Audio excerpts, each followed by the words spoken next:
value I think that gives them that impression. And how do you develop companies on? Yeah, that's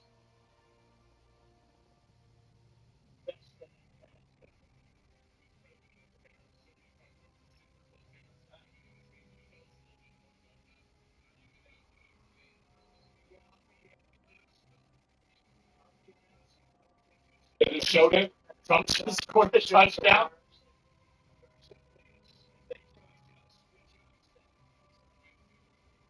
I don't like either, but why did you not bring up Elon was actively being investigated by USA for fraud? I wonder why he shut it down. Well, that's because, I mean, number one, like, I don't know. Also, I feel like I covered it pretty fairly. I feel like I've always been pretty honest. Like, you can go back to what I said about January 6th on January 6th. That day, I've never been a supporter of January 6th. I've always thought it was bad. I didn't even agree with him about pardoning him. I never agreed.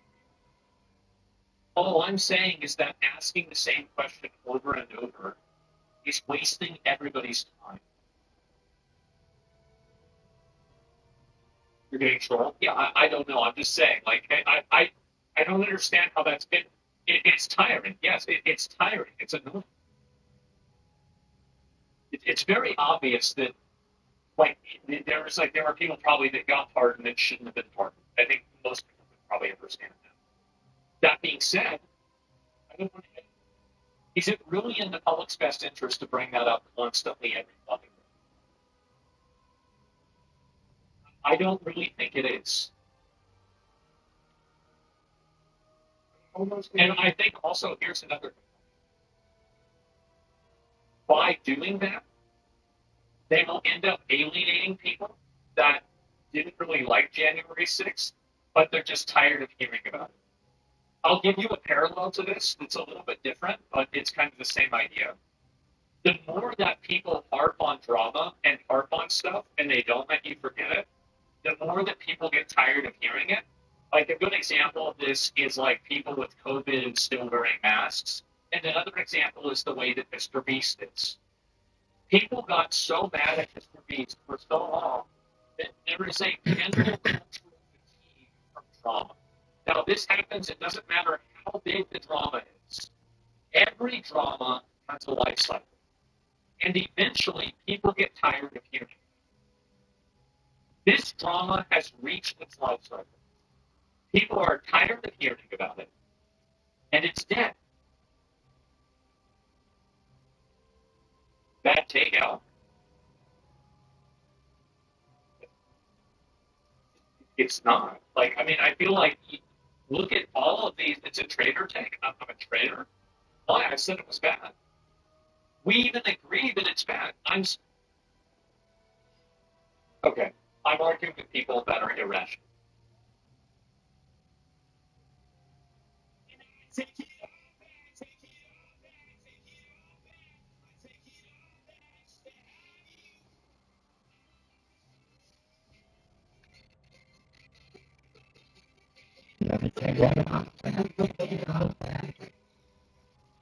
Shut the fuck up. I hate music. No reason, but not reading out the details.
Talk to the, I mean, voice.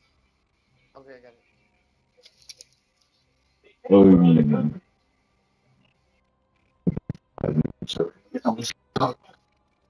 Kind of done with playing a survival game and doesn't know.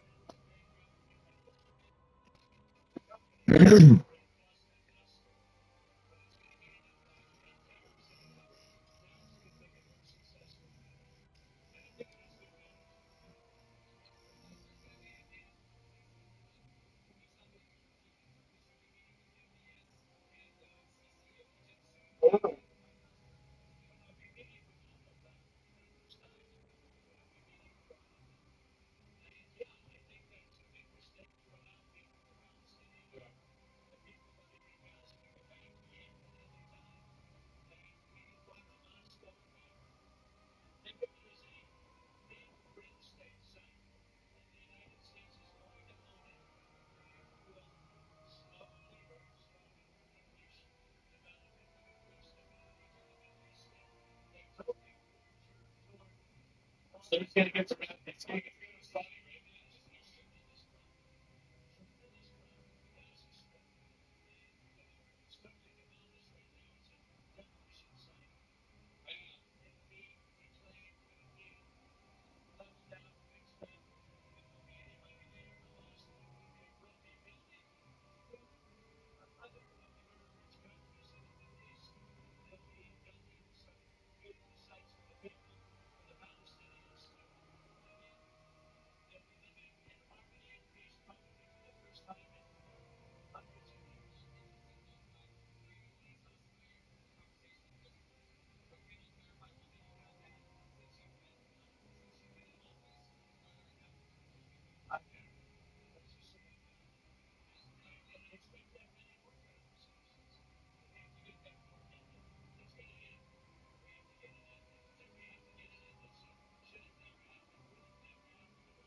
Yeah.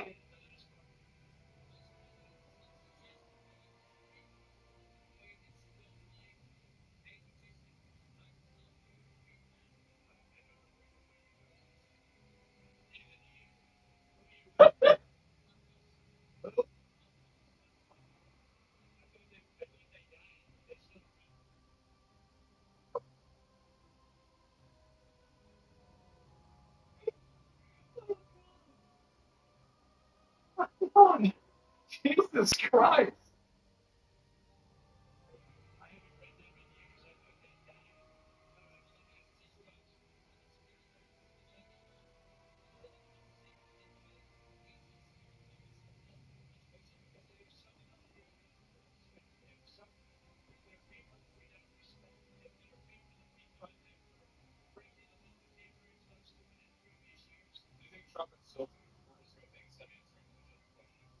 I think a lot of times they frame questions in ways that dishonest. And I think that if there's a dishonest framing of a question that's misleading, then I don't think that by answering a question that's framed dishonestly, you are effectively enabling a person to be dishonest. So, in my opinion, if you ask a dishonest question, you should expect to get a dishonest answer. Now, I understand this is very subjective, but if you want like my philosophy on it, that's my.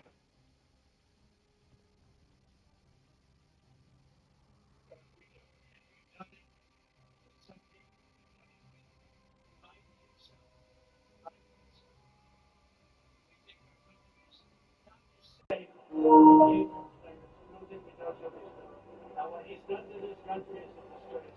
And what he's done in terms of allowing criminals, murderers, drug lords into our country, people from mental This is institutions. our big excuses for it. You can go back to me saying the same thing about Biden giving stupid responses to reporters. And I laughed at those.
Oh.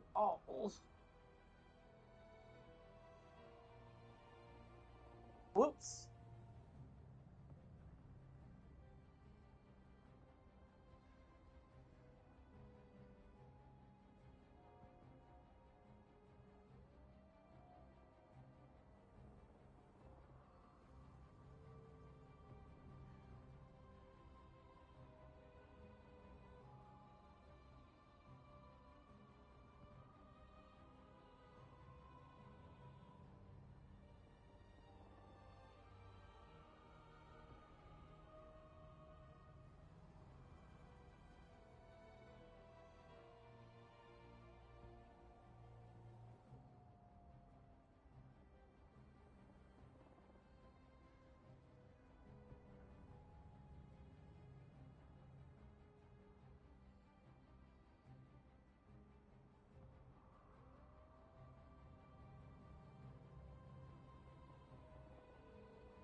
Backtrack like crazy.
What's your name?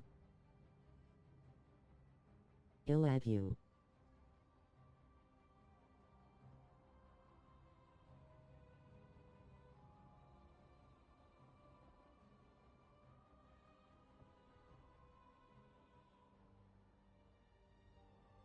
Fucking bear again.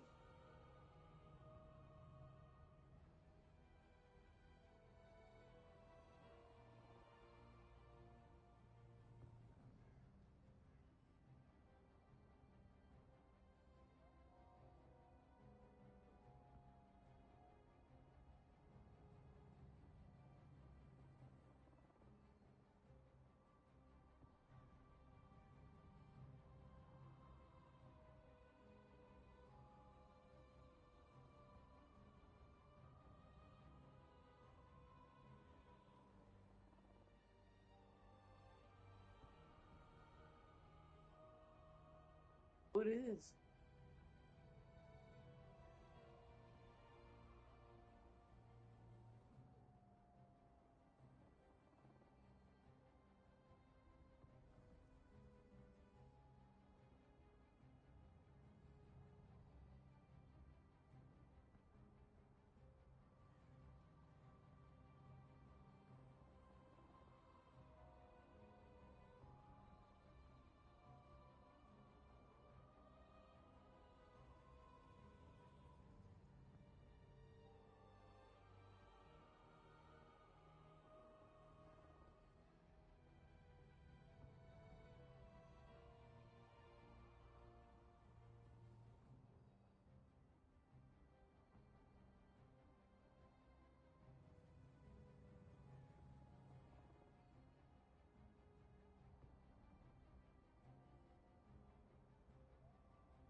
Look at my gun channel. What the fuck is.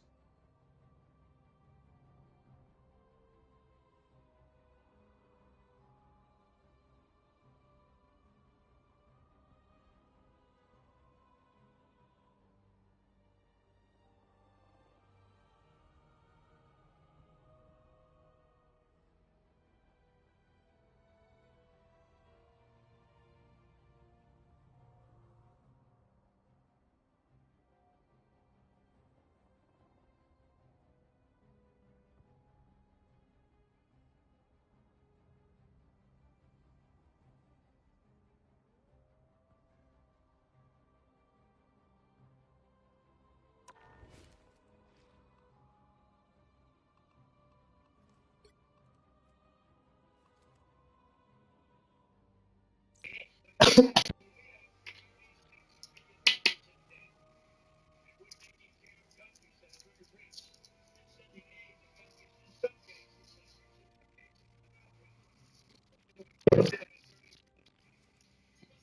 won't be. It won't be the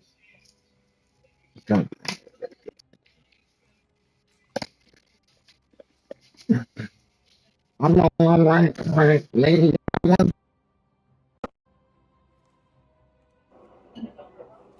Get good to your radio. You have to look at the university summer budget. You could also say, why are we giving money to Harvard when it's got a $50 million endowment, 50 billion, and yet they don't use that endowment. Let's give you a press pass. Looks like Oh, God. we want to take care of research. We want to do a lot of things, but when you look at the USAID, if you look at I all wonder if they look and scream at the White House. Probably not, right?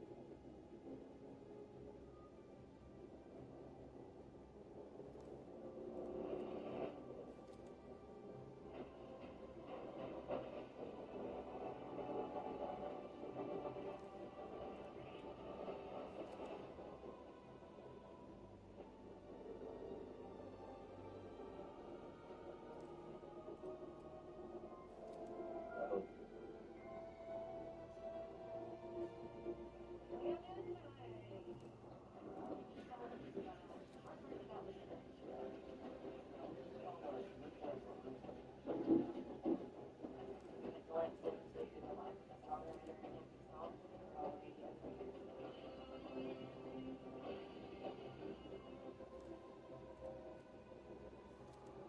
I feel like they probably do. things, the It scam would? Maybe? Yeah? but I didn't give it a list. And you'll see one after another. There were very few legitimate. There was the opposite. Usually you find something wrong, like 1 out of 100, but this is the opposite. You almost everything is wrong. You find very few that were good. But there were some that were good. That'll be handled by the State Department, I assume. That's not final yet, but I think the best would be Marco Rubio at the State Department. One or two more.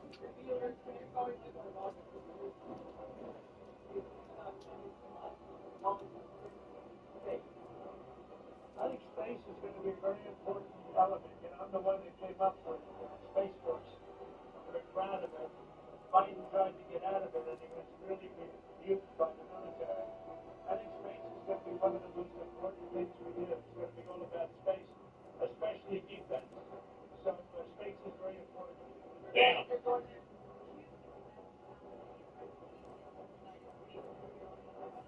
I have to look. I think it's a very far distance for them to travel. But I have to look at individual cases. But I do think that coming into the United States will take a lot of people. But coming into the United States is a long way for them to travel. They're far away from their families and their friends and everything else. I think they'd be very happy staying in a general area with in a place that was safe for them. Yeah, it seems like that makes more sense, right? If they're going to lead a good life. They don't want to go back to Gaza. As you said, I've said it a lot. They only go back to it if they have no alternative. They don't want to go back to Gaza. See, we hope there will be help by Egypt. We hope there will be help by Jordan. We hope there will be help by other countries. We hope that some of the, like Saudi Arabia markets can spend some money on it. They have tremendous amounts of money. They'll spend some money on making people comfortable and safe.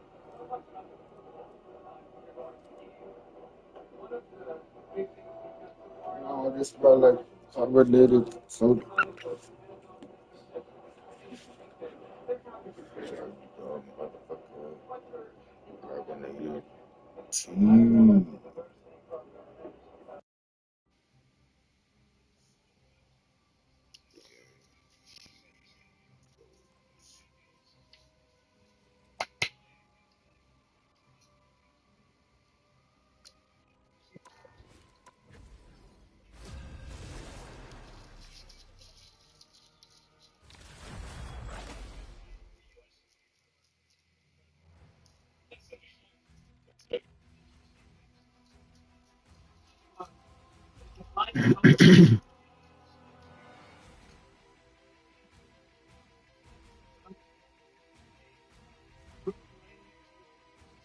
Someone's not loading in. Tickets. That's bad Wi-Fi.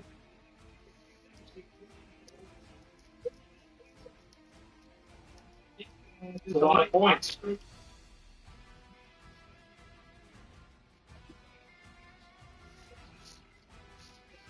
For a country right now that's a light on.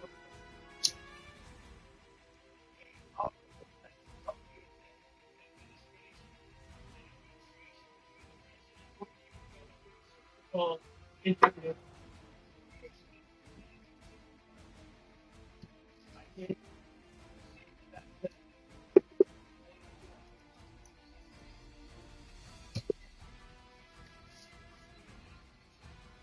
Holy shit! Just send us back to the lobby already. Oh, he loaded up. Never mind. It's like a boss. Some dude on my team. At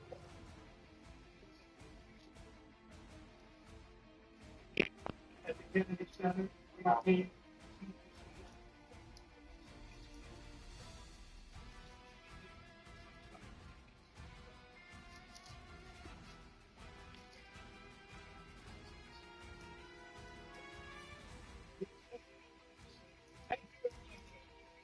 So that's it. Okay, well, there you go. Gulf of America Day. Would not have expected that, but that's where we're at. Wow.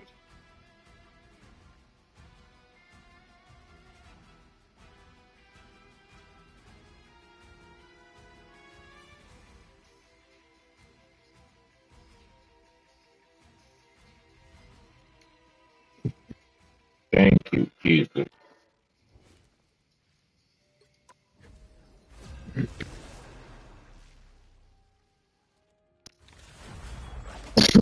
Bro, longest loading screen ever. I'm saying motherfuckers did not load in.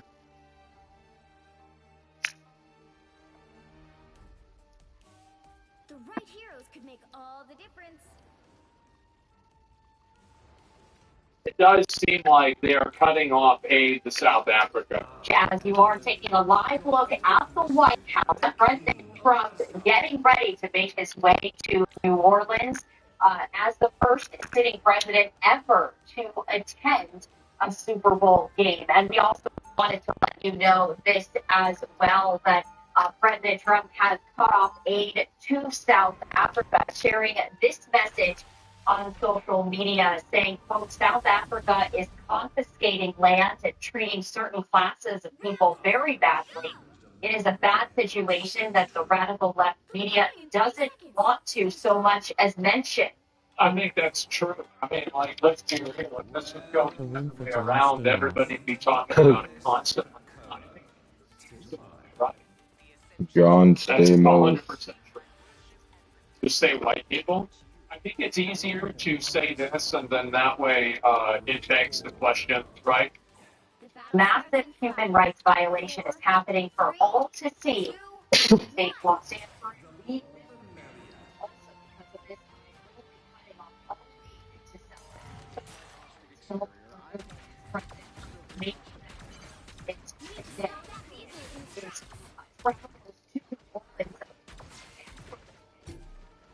Shit, like, what the fuck? Yeah, it's not even a question. Question for you: do you think this just happened out of nowhere? No. I think that a lot of South Africans are probably unhappy about what happened, so they're thinking that this is retribution for that. I understand.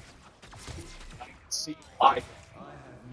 But if people have nothing to do with it, it's the right decision. It's not the right way of doing it. I understand how they feel. It's easy to understand how they feel. But that doesn't mean that you're I was trying to wait it out. No, fucking Spider-Man. Of course you can see why. Well, and I did want to share just a little bit more with you. You are taking a live look right there at the White House on this Sunday morning.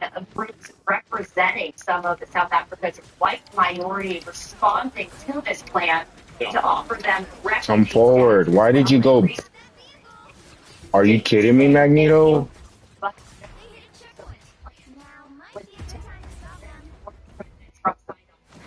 I put the heels right in front of you and you back off stage. It's crazy. The Scarlet Witch awaits your Like call. citizens. Jesus, The Trump administration accusing the South African government of allowing violent attacks I thought all on was white well. Afrikaners and introducing a land expropriation law that sees ethnic minority. I'd rather. I don't want to inherit South Africa's problem. Like, if they have a bunch of people there displaced, like, do you know how many people that have problems in the world there are? There's like hundreds of millions of people. Like, I don't have any more sympathy for South Africans because they're white. Like, I don't. There's plenty of white people I don't give a shit about.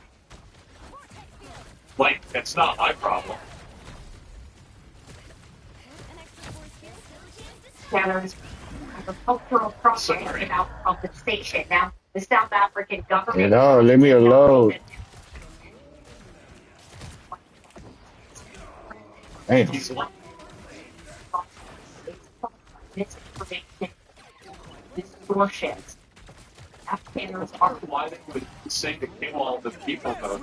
Like, if there's a distortion, like, I don't know, man. Yeah. I'm white, South African, and all this has been blown out of proportion. I'm sure that, like, and I think that there's probably a degree of truth in what you're saying. I do. I think that I think that this is probably escalated to a degree that is not completely accurate by the media. But at the end of the day, do I care? I still don't want my money going there. Like, I mean, if you told me money was going to South Africa and none of this was happening, I would still say stop doing it. Like, this makes it easier to say stop doing it, but it doesn't enable it to happen in the first place. The guy's lying. Well, either, I mean, it's not, it doesn't matter. are descended from mainly Dutch, but also French and German colonial settlers who first arrived in South Africa more than 300 years ago. And Saturday, two of the most prominent groups representing Afrikaners say they will not be taking up President Trump's offers of resettlement. Isn't it just Africans? In the United States. So as President Trump is preparing for his trip to New Orleans, still a very busy Sunday morning at the White House. He's now cut off all aid to South Africa. So notice that sharing this statement via Truth Social, quote, South Africa is confiscating land, treating certain classes stand for it. We will. So the company will be cutting off all aid in South Africa until further notice. What fucking surprise. Absolutely. Of course, this is what's going to happen. We should not be funding this show. Like, I can't imagine why anybody would fund this. The white ones. So there's like a separate word for people that are in Africa that aren't the different. Oh, I'm sure that's going to get well. I see. Yeah, that sounds like a good idea. Okay. Sounds racist. Yeah, I'm sure specifically the Dutch, specific minority group, I don't know. But either way, I see something like this, and I definitely don't know money to South Africa. Yeah, exactly. I support spending the age. We don't even know where the money went.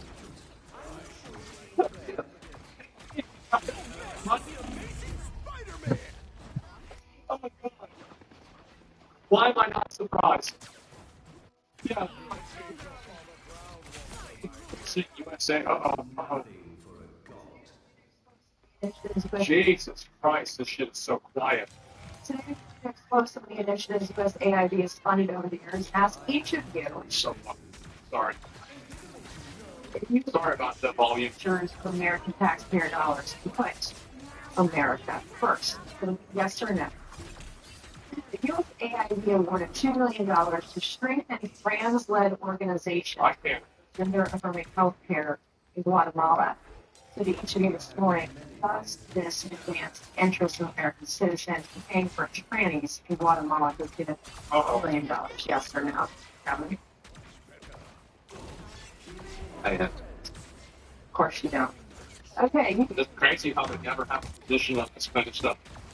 Wow. USAID awarded over $750,000 to fund alleviating loneliness among migrant garment workers in India. Does this advance Americans? No. USAID awarded $1.5 million for providing. This video is widely popular on YouTube right now. Here we go. And there's been a lot of pearl clutching over the last several days from my colleagues across the aisle on Donald Trump, Secretary Rubio, Department of Government Efficiency's plan to reorganize the U.S. Agency for International Development, or as we all now know, USAID. They're screaming about Elon Musk over there, but hey, George Soros and his boy are okay. They scream that we're all a threat to democracy when they systematically dismantling democracy before our eyes. They've been caught with their hand in the cookie jar. So I tell my colleagues across the other side of the aisle, take your salty tears and sit right down. USAID has long strayed from its mission to effectively and efficiently administer aid to advance American interests. USAID has become rotten to explore, sacrificing the prudent use of taxpayer dollars at the altar of advancing radical, social, and political agendas abroad. From discriminatory DEI initiatives to bring gender ideology to marginalize real, bona fide biological women. Yeah, she's on the warpath against that. Apparently, she was a victim of sexual abuse or something like that. And ever since then, she's been really against trans people in bathrooms or anything like that. For decades, while homeless veterans sleep on our streets, our communities rebuilt with natural disasters, and American families struggle to survive. USAID is pillaged and funded for the American Treasury, essentially lighting American taxpayer dollars on fire, funding some of the dumbest, stupidest, dumbest initiatives imaginable possible by the left, and that's why their party is crumbling. Let's get a list.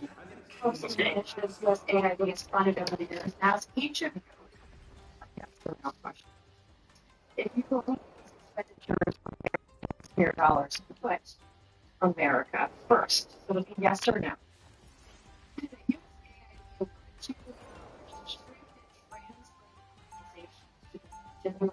Healthcare in Guatemala. So to each of you this morning, does this advance the interests of American citizens paying for trannies in Guatemala to get $2 million? Yes or no? I wonder how much money actually went to them and how much money just got siphoned off. That's what I always wonder about, too. Trickster, where will you make your mischief when the world disintegrates? Oh, this is hardly the only world. It is my only world, and I will fight for it.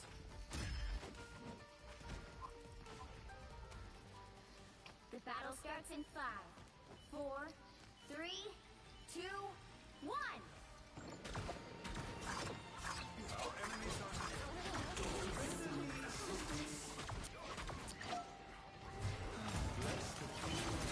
Help get that vehicle to its destination.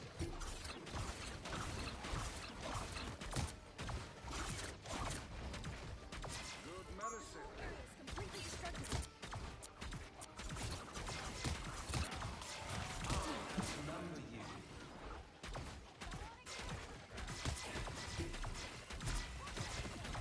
I have this. Of course you don't. Okay, USAID.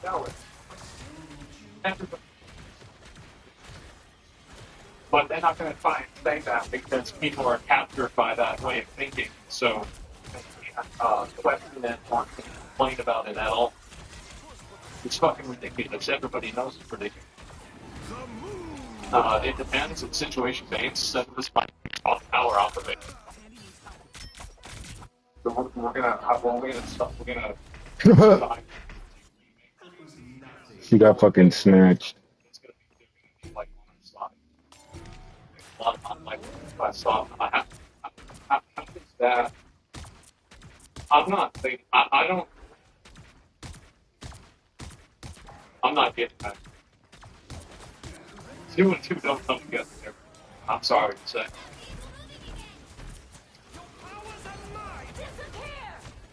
Awarded over $750,000 to fund alleviating loneliness among migrant garment workers in India.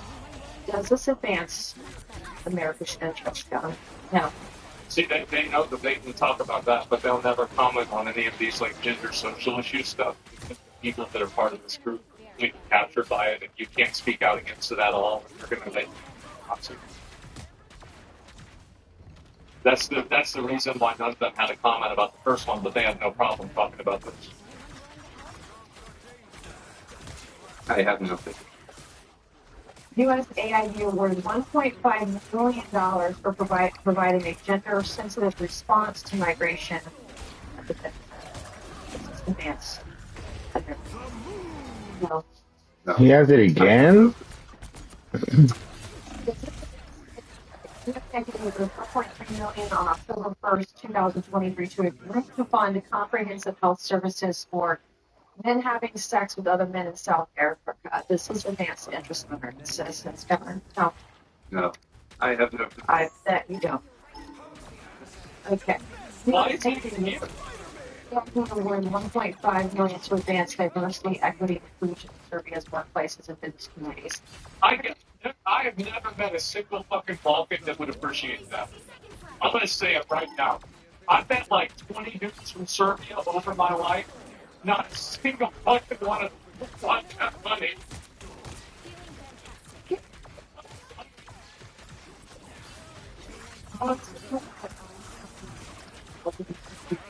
All right, plus influence. Go with this advanced America. No. No. Ask people about You have no idea. USAID awarded over $17,000 to a live physical event to promote the U.S. and Irish shared value of diversity, equity, and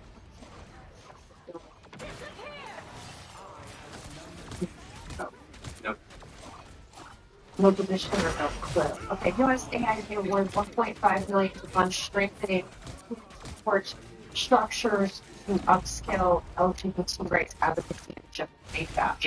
Is this a victory? No. No. No.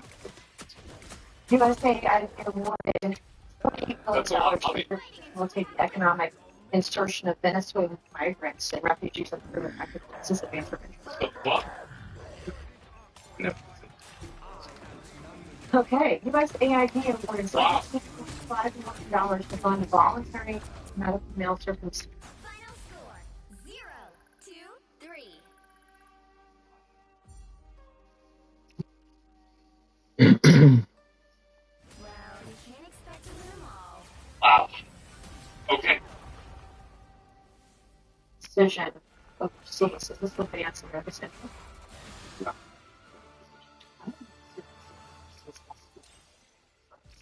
Either. And, This isn't a movie. No, this is real. No, this shit's real. It's crazy that what I think is so funny about this is that, like, this is why I said, like, I just really wish my mom was alive to watch this. Because every fucking conspiracy theory that she had about the government spending money has turned out to be true. Pick your hero or villain. I'm not judging. Like, really. She say this shit all the time.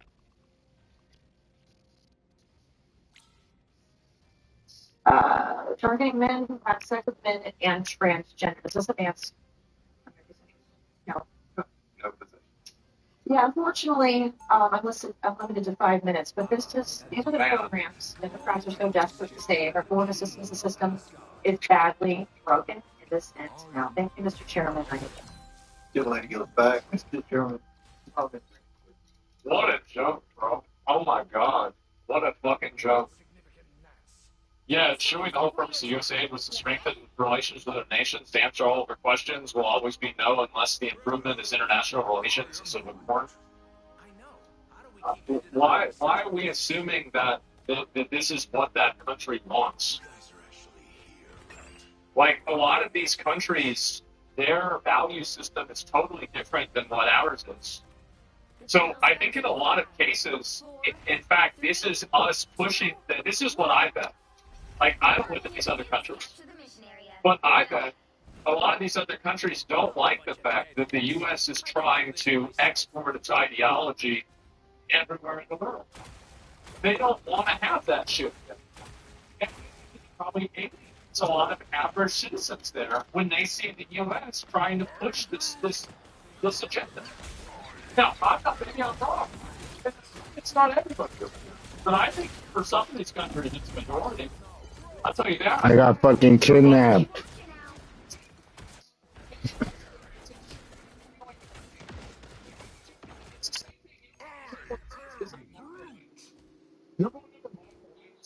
Censorship shit about how, like, you couldn't talk about fucking like Tibet shit.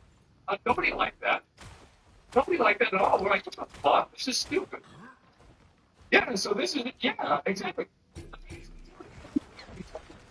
Another country? Like, what the hell is this? Thank God. Thank God. Oh my god, I'm getting smashed. Where's my heal?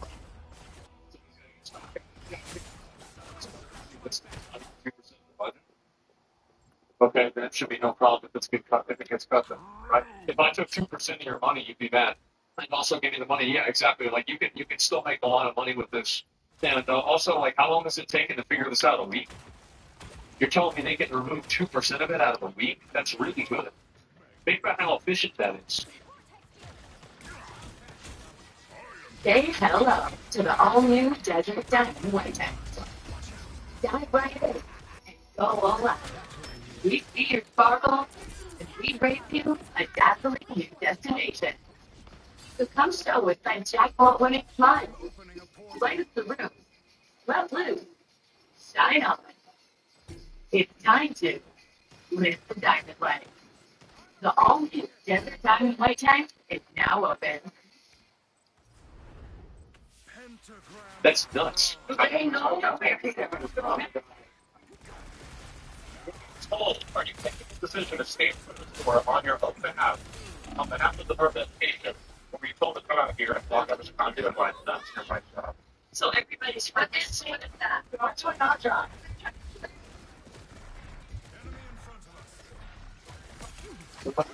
This guy is never going to have to pay for another year. My god. The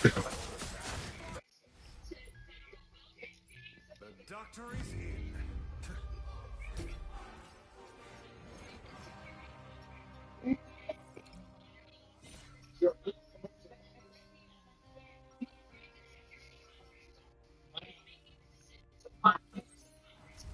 As Sorcerer Supreme, I oversee other magical adepts.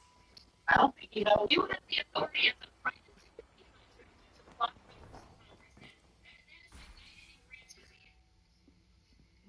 30 seconds before you attack. Get ready.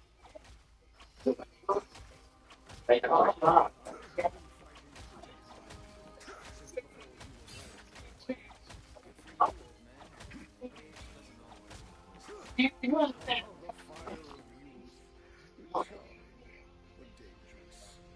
would be wise to follow my lead. The battle starts in 5, 4, 3, 2, 1. All you need to do is capture the mission area. Got it? From what I hear about this Doom character, I don't think I'm gonna like him very much.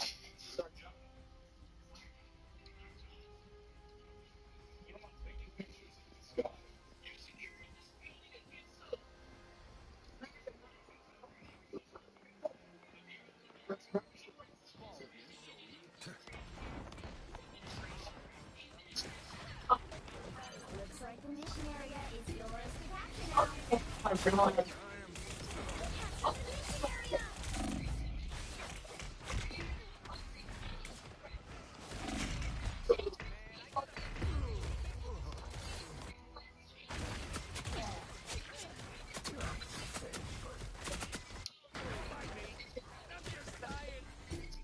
shaking again. Focus. I saw like another angle. There's like 50 fucking police officers inside the building. So the entire premise of that's like total bullshit to begin with. Yeah, there were a bunch of. It's like they just had this guy standing outside.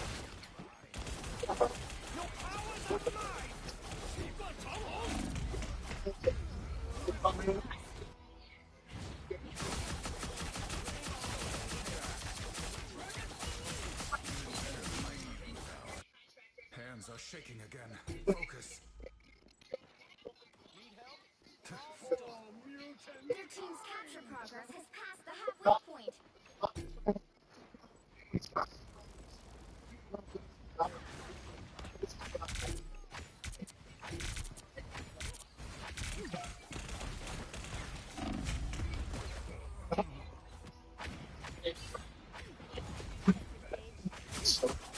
Higher Karen rate.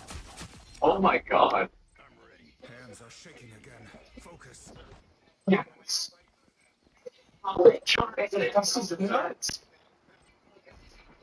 They've almost got it.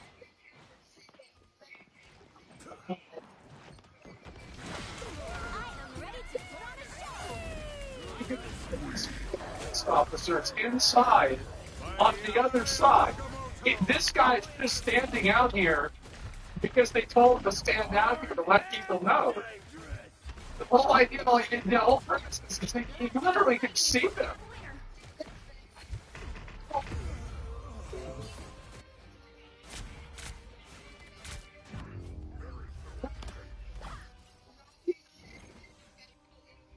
Uh-oh.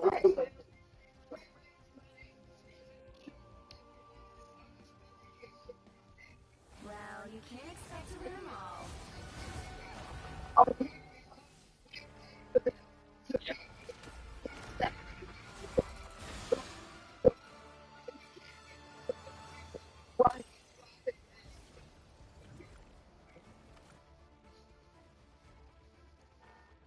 Oh my god. This poor guy, like, this is nuts. Oh, yeah, they see right here. All access. I think it should be clear. The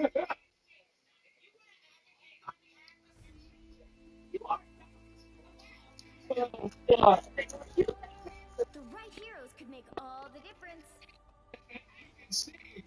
All the police. This is just the guy that has to stand outside. He's the one, and it's like, I kind of feel bad for him in a way, right? Because they're like, oh, the optics are better if we have a guy that's not in uniform stand out there. Okay, well, let's just go have Baldy stand out there and tell them they can't go inside. He's the tech. Yes, this guy has to solo the entire thing while everybody else sits in there in the air conditioning.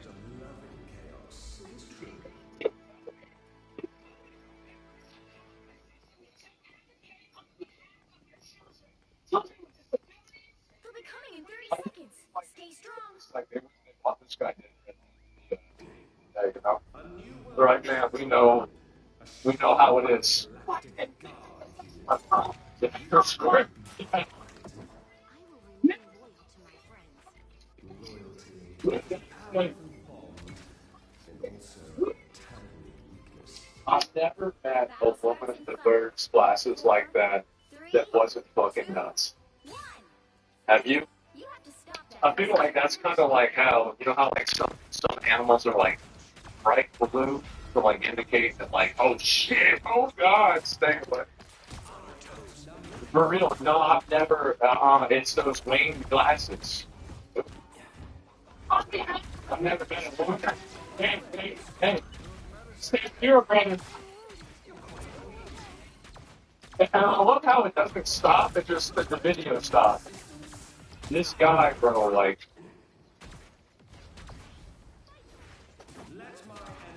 Man.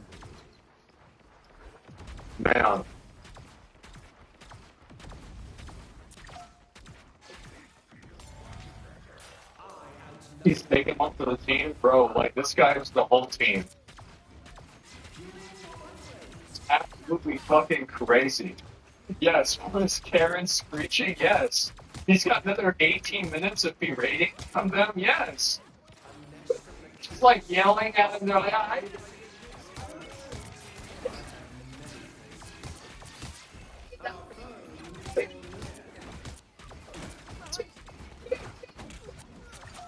oh, God. Yeah, stupid Democrats. Yeah, it's nuts, man. Loud voices, I know. It's more than reading every line. Be me, lawyer actually reads Trump's Doge order, expecting some illegal power grab, but it's airtight. Turns out Trump and Musk didn't create shit. Obama did. Obama created the United States Digital Service in 2014. It was meant to fix big lights. Guys, come on.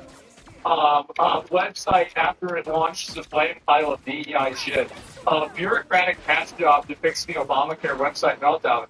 Fast forward to 2025, Trump rebrands it to Doge, keeps the acronym, keeps the funding, but gives it a whole new mission, find our seats. Legally untouchable because it was already fully funded and operational. Trump invokes 5 USC 3161, which allows him to create temporary hiring authorities. Those teams get embedded inside every single federal agency. Each team consists of a lawyer, an HR rep, a super nerd, and an investigator. They report to Doge, not the agency they're embedded in. But wait, there's more. Trump invokes 44 USC Chapter 35, which governs federal IT and cybersecurity oversight. Since USPS was originally an IT oversight body, Doge now has full access to all federal data systems. Yes, all of them. Executive order is written to block legal challenges, includes language that overrides conflicting executive orders. Orders every agency to comply. This is the wait, what the fuck? Orders every agency to comply. Refusing means they violate presidential authority. Congress can't be funded because it's not a new program, just a repurposed one. The Department of Justice can't sue for overreach because Trump used existing laws exactly as written. Democrats are trying to file legal challenges, but they run into standing issues because Doge operates within legal existing frameworks. Obama literally built the first deep state IT backdoor. Trump and Musk just hacked the system. Musk now has legal oversight into every major agency's internal systems. The deep state can't stop it without rewriting local federal laws. Obama created Doge. Well, I guess now we know. And link please to Obama Doge. You think they used AI to figure out this route? No, I think that they probably have a bunch of people and it's their job to deal with this shit. And they just said, hey, go do your job, and they did their job. That's it. It's called the U.S. Digital Service. They have 4 years to plan. Yeah. I mean, this is all they, I mean, you got to think about it. Like, what else are they going to do? I mean, they might as well just do this. Fuck. And so, I guess so. It means the Obama, yes, thanks Obama is actually reincarnated. I can't fucking believe it. Thanks, Obama. It's almost like you created this control to be turned against you if your opponent gets control of power. Yeah, I guess so. Big if true. Big Mike and Big Donald are pros. Y'all really, oh God, y'all really trying to go in on this stuff right now. Like, it's hard to know whether this is just true or not, right? But man, this is fucking funny. What the Palpatine novel plan? Yeah, I guess so. And wow, Bill Clinton on a massive cutting spree too. I guess so. Well, you got to keep in mind that if I remember right, Trump took away Biden's what do you call it, like confidential access. Well, I don't. Did he take away Obama's? I don't think he did. Did he get rid of Obama's too? Loyalty is a powerful bond, and also. Let me look this up. Oh, he did. He did. Get rid of Obama's too. Oh shit. All you need to do is capture the mission area. Got it? No, he didn't. It's access to classified documents. Obama's security clearance. Man, that's bad. You're fired, I guess so. It's hard to say, right? I mean, it is just a Twitter post, right? So maybe it's bullshit. But either way, that's really fucking funny. You have any criminal offense on case calls today. We can start by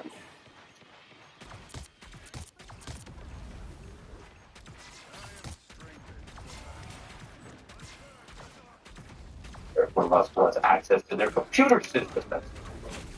That's military.com. Cool. Yeah. Covers Stinky. only in on some aspects of this. And you have Sounds like you want to smell something.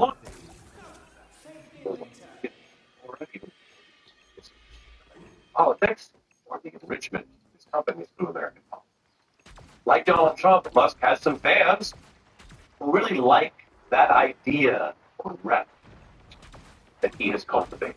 The idea of his life and lifestyle and living life. There's a song, DDG with Gunna, that sings, a lot of money in the safe, don't worry about us.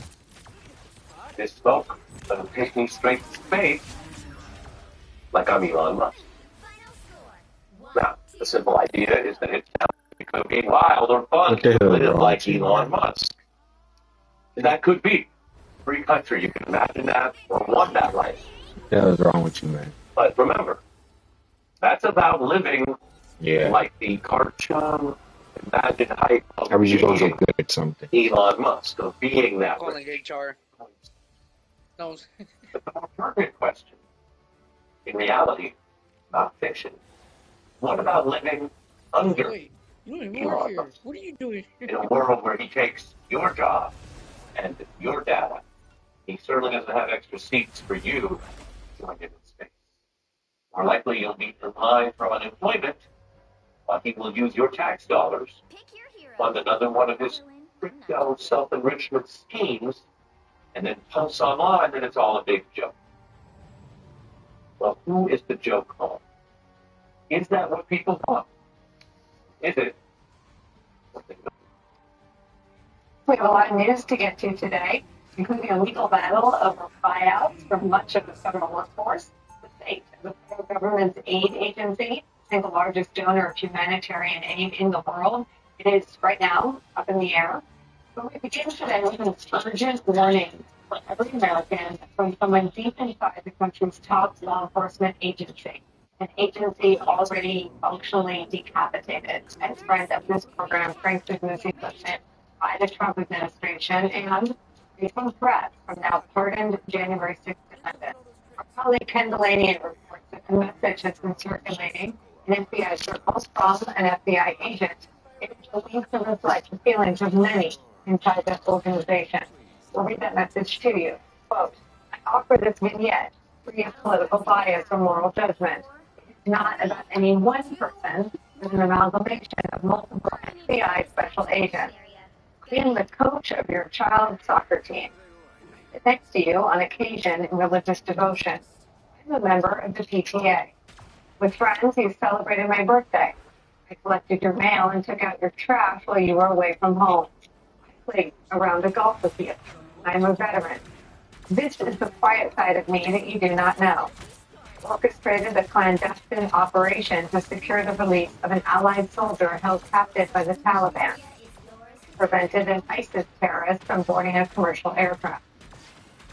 3 months listening to phone intercepts in real time, students needed to dismantle a violent drug gang. They recruited a source to provide critical intelligence on Russian military activities in Africa. Rescue the citizen being tortured to near death. Members of an outlaw motorcycle gang. They interceded and stopped a juvenile planning to conduct a school shooting. I spent multiple years monitoring the activities of deep cover foreign intelligence officers, leading to their arrest and deportation. I endured extensive hardship to infiltrate a global child trafficking organization. I have been shot in the line of duty. Something else about me? I'm assigned to investigate a potential crime. Like all previous cases I have investigated, this one met every legal standard of accreditation and procedure. I'm now sitting in my home listening to my children play and laugh in the backyard, oblivious to the prospect that their father may be fired in a few days for conducting a legally authorized investigation, for doing the job that he was hired to do. And I wonder, when I'm gone, who will do the quiet work that is behind the facade of your average neighbor. That's where we start today. With me at the table, NBC News law enforcement intelligence correspondent, Tom Winter, and former federal prosecutor and former lawyer with the DOJ National Security Division, Brandon Below.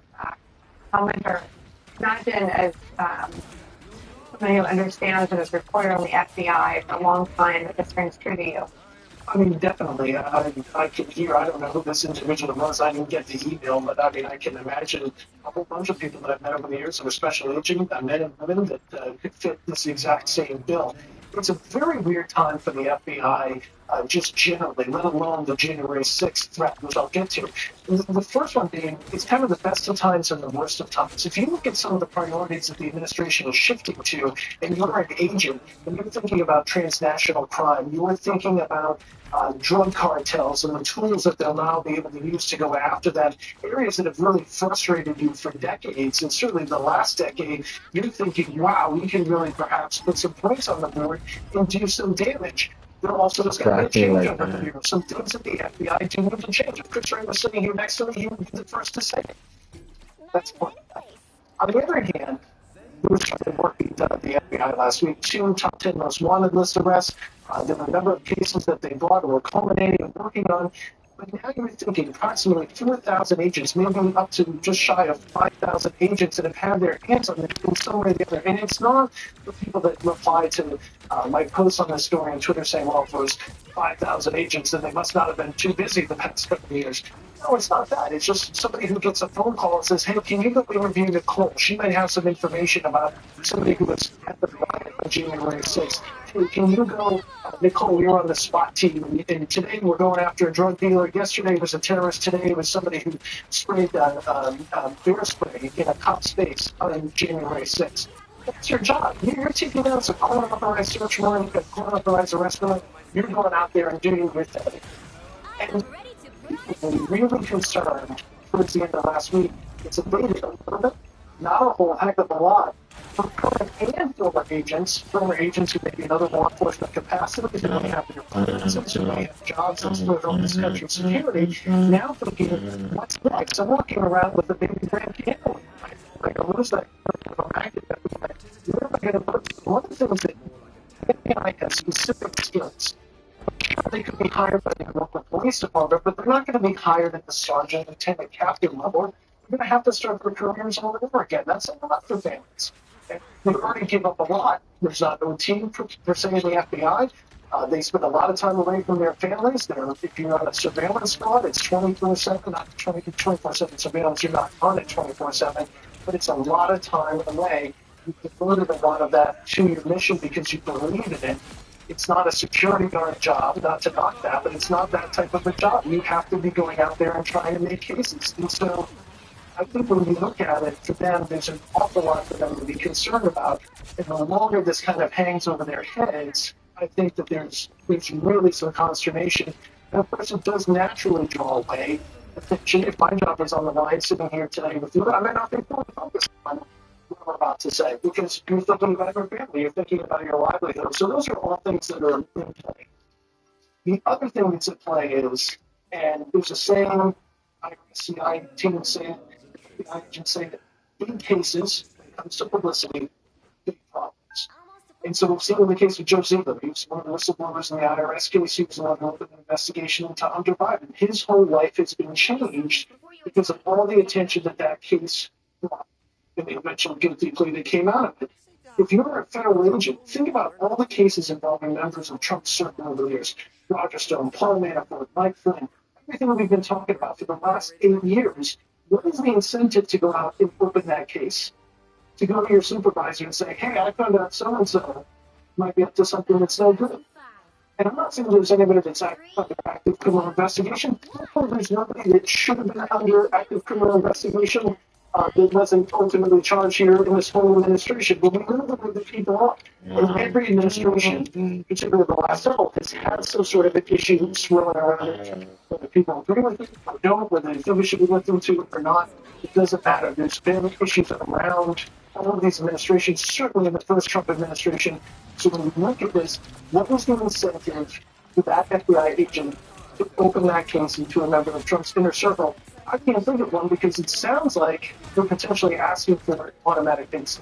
Well, I'm trying to listen for what you are and are not saying, and surely you're not doing it the last 4 years or akin to the previous 4 years. I mean, the previous 4 years, the first Trump administration, Trump started by asking Jim Cummings to get it to let Mike Lindell, who pleaded guilty twice in open court. So the FBI caught the last president, never mind the FBI won. So again, I just want to be really honest with our audience. This is not Bureau that has the same experience the last 4 years as the previous one. No, that's not the equivalent. The equivalent is when you're in these cases that are big publicity cases, headquarters becomes involved, different procedures become involved, and all of a sudden, if you're, I'm trying to put you in the shoes of the agent who's opening the case. You don't want to touch these cases in a Biden administration. What do you think? I get that. But there's never been an agent in the FBI's history who's gone to work for the author of a book with an enemies list. Like the last Republican appointed Attorney General on it, Bill Barr. What is that like? Yeah, and I think that's the situation where you're coming into. You're saying, is it the guy who said the things he said in front of the Senate trying to testify for his job? Or is it the guy that wrote the book, to your point, and the things he said in the enemies list and things like that? So I think that you look at that and you say, well, that's the book that the person wrote. Where does their real heart lie? It's not like a college essay, though. I mean, it's a book he wrote last year. Yeah, I don't think I need to spell it out for anybody. I mean, that's clearly like, this is what this guy's thoughts are. This is what he believes in. I mean, if they're asked to investigate Brendan, who's prosecuted January 16th, what will they do? I think that's really where the rubber's going to meet the road. And I think that's something that we'll have to watch over the coming couple of years. And I think there's a feeling among the older guard of the FBI, which is if those types of things are coming forward, that's where an agent, that letter that you read when you started the show, that person who plays golf with their neighbor, who goes to school choir practices or goes to school soccer games that you know, that's when that agent now has to make a determination, do I quit my job on principle? And that's going to be a really tough place for them to be because of how it impacts their livelihood. That's what we've been reporting on. And that's a situation I think, a lot of them are going to say, I might have to resign. And that's a tough spot to put somebody in that spot. The consequence of the election, lots of consequences. But prosecuting you is something Trump has talked about on the campaign trail. Is something Ken Bundy refused to pull out for confirmation hearings. It's something, as I think Tom is insinuating, Kash Patel was the most generous take on. But tell me what the nightmare scenario is for you. Well, the nightmare scenario is personally, or any of the prosecutors that are involved in January 6, would be political prosecutions against us. But I think that this president would really like the narrative to be him versus the prosecutors. I don't think anybody's better equipped to handle the threats of the legal system than lawyers and prosecutors in particular. Are the agents that you were just talking about? They identified 5,000 agents that were involved in the January 6th investigation and potentially revealing those names to the public. This goes part and parcel with the pardons providers from a few weeks ago. The purpose of those pardons was to all that dick in your throat. And if these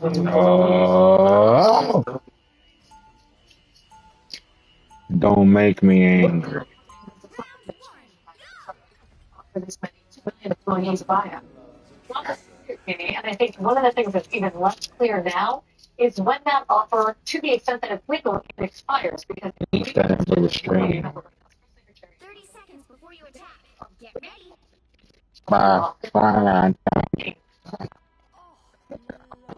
on NBC News saying that they weren't going to extend the buyout offer, that the deadline was the deadline, but now with ruling from a federal judge essentially staying any implementation of the buyout plan, they are now embracing that and claiming that this gives more people an opportunity to take a buyout offer, the legality of which is in question to begin with. Curious about what this is going to mean. I mean, the Republicans have been arguing the federal government is bloated for now for decades.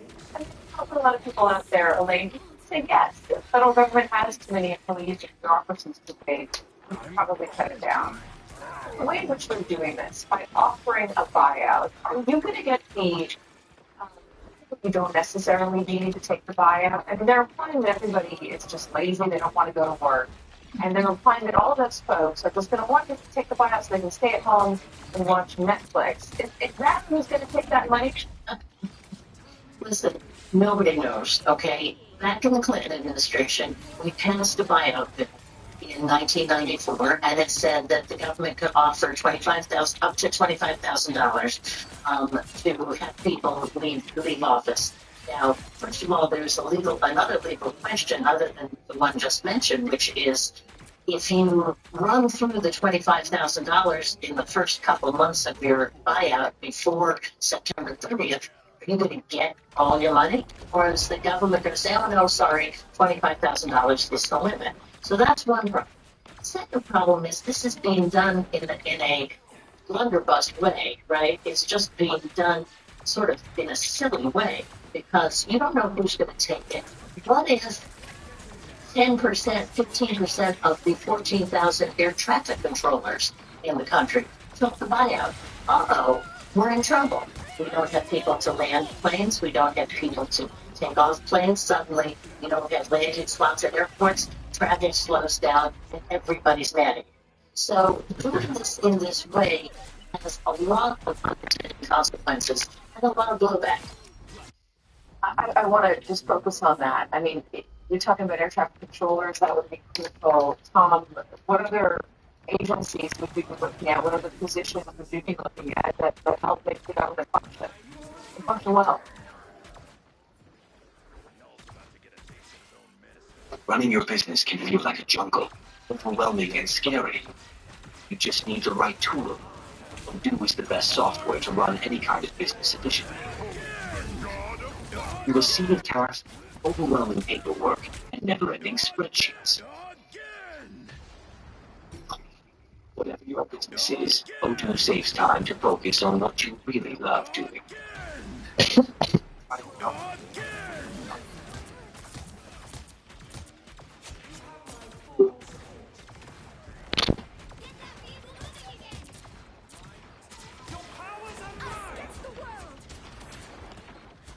Keep America soft will probably quickly. Our streamlined website our industry first next day of 53-year team. We'll get your custom home solution in no time flat. Whether you're a contractor looking for top quality and delivering possible, or do it yourself, one of the best value around. It's America. Quality products, 100% satisfaction here. Minimize noise, maximize value. It's America.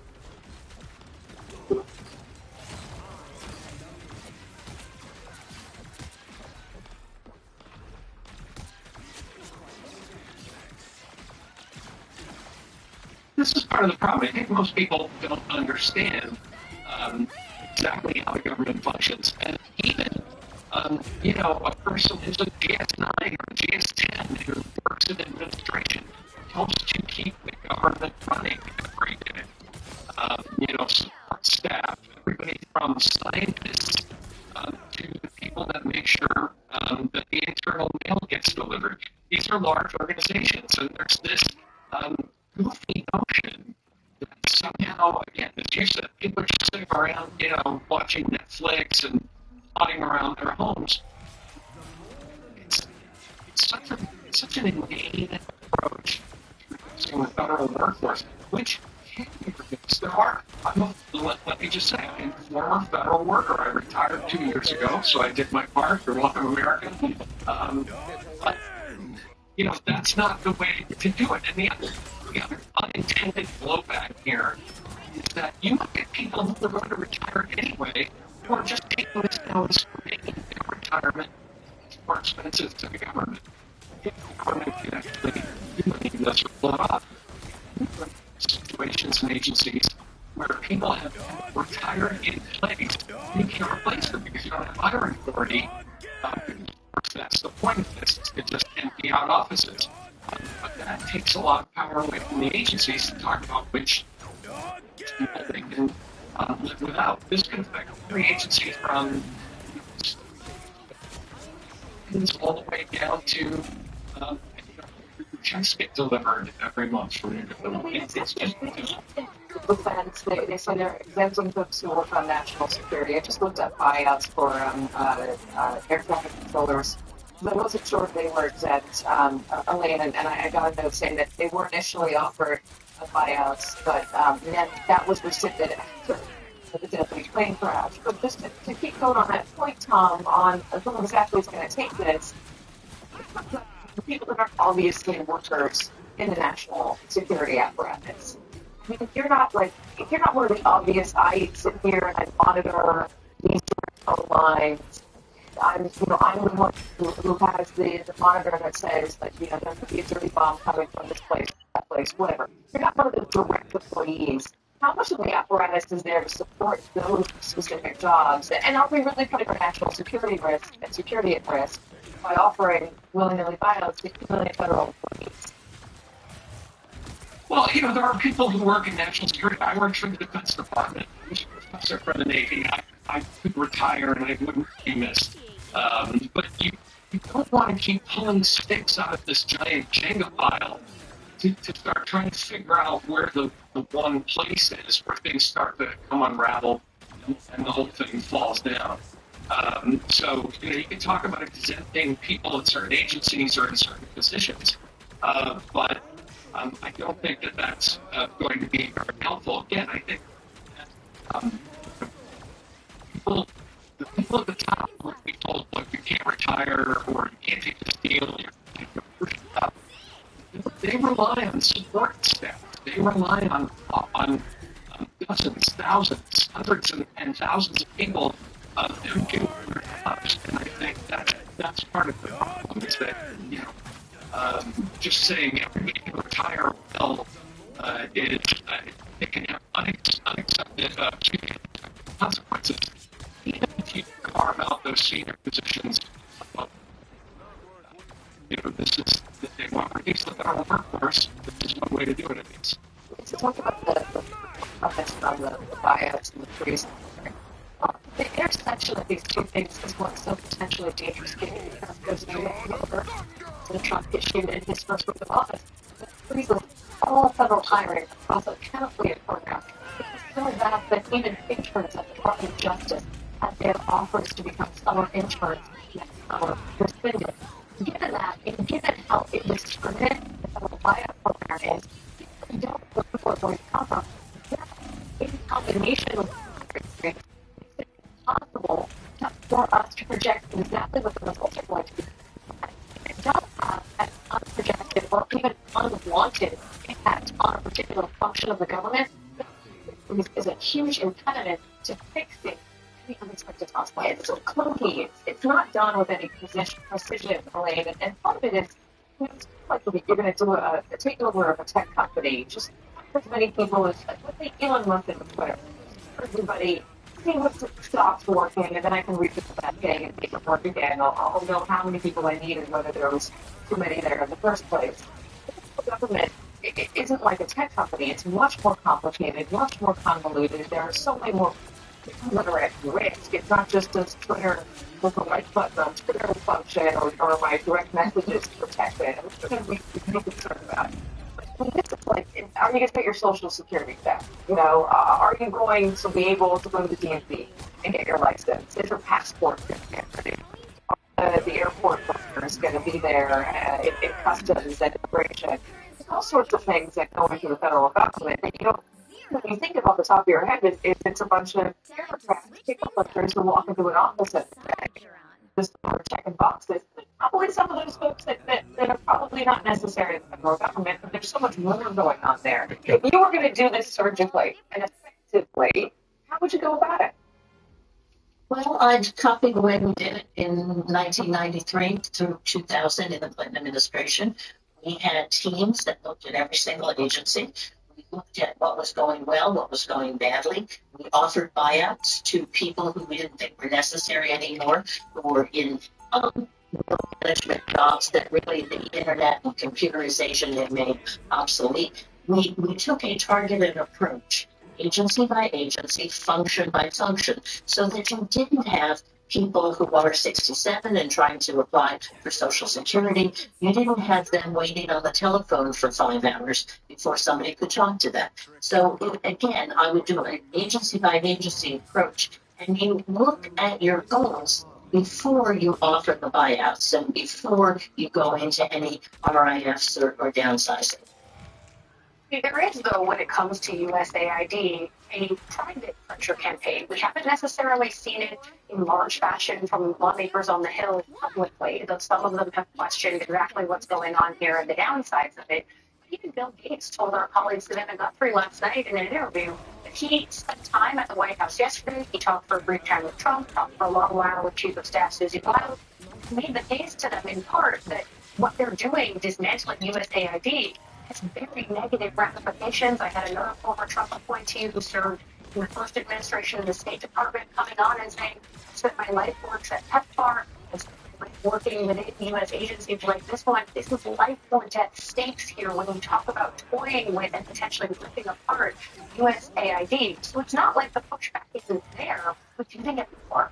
I think it needs to be sustained. It reminds me a little bit of the kind of 1990s in the war in Bosnia, when you had, night after night, you had reporters in Sarajevo reporting back what was happened, and finally Clinton got involved and we had the Dayton Accords and something happened. Now, if you had a pressure campaign, I was watching CBS News actually last night at the naming competitor, and there was a fantastic report from Sudan with literally starving children taking food from USAID pouches. The USAID has been fantastic at advertising the fact that it's American. So whenever you see those big tracks, they have USAID written on it for a reason. It is the soft hat. Now, I think if there was a campaign, a sustained media campaign, showing these children that this tiny baby was literally there drinking from a USAID bottle. That child won't survive if it doesn't get that USAID aid. I don't think Americans are appreciating yet what the impact of this cut will have. But if they start to see that, Americans won't like it. And I think President Trump could be susceptible to that public pressure campaign. But I look at Elon Musk and the glee with which he's destroying these agencies, calling them worms, calling them evil, calling them, and he sent the agency to the wood chipper. I mean, he's reveling in getting rid of this agency. So Trump is kind of is there enough of a public pressure campaign that highlights the good work that USAID does for people, but also for Americans, against this move of these must all be work liberals, we have to get rid of them. There really is something so horrifying about a child starving in Sudan being far more likely to starve to death because the world's richest man is going around calling people that are administering that aid worms. So let me explain this again for those who have ears to hear. Living with chronic disease and ulcerative colitis and often is spending hours spending human centers. Being able to self-inject the treatment at home with drugs, you're in a place of ventilation and treatment can be managed. This is a shift that can make a difference. Zinfandra is the only self-injectable infliximab maintenance treatment for adults with moderate to severe ulcerative colitis or Crohn's disease. Zinfandra can lower your ability to fight infections, serious infections, cancers, blood, liver, and nerve infections, severe allergic reactions, and new or worsening heart failure have occurred. Tell your doctor if you've been to areas where certain TB, hepatitis B, your doctor if Zinfandra is right for you.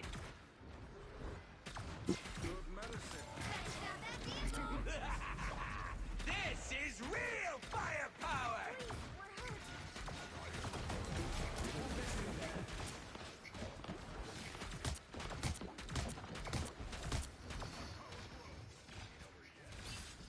Your powers are mine! Against the world!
We never play serious, so.